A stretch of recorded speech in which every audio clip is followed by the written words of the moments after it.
अहिल्यानगर जिल्ह्यातील कोपरगाव तालुक्यातील गोधेगाव express canal परिसरात असलेल्या चारीच्या एका फॉलच्या खोल खड्ड्यात पडलेल्या हरणीला स्थानिक नागरिकांनी दोरीच्या सहाय्याने यशस्वीपणे बाहेर काढून जीवदान दिले आहे. खड्ड्याच्या दिशेने येणारा आवाज ऐकून स्थानिक नागरिकांनी त्वरित धाव घेत सुमारे 10 फूट खोल खड्ड्यात पडलेल्या हरणीला दोरीच्या सहाय्याने सुखरूप रेस्क्यू करत जीवनदान दिले आहे.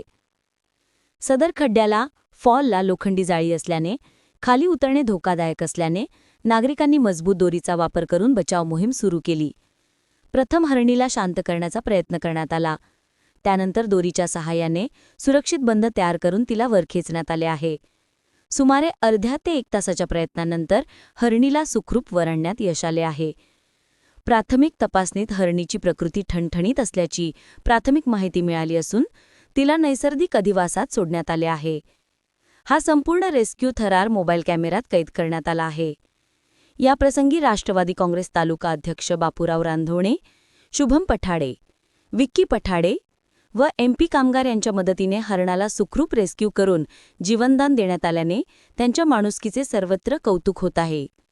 कोपरगाव एक्सप्रेस न्यूजसाठी सुनील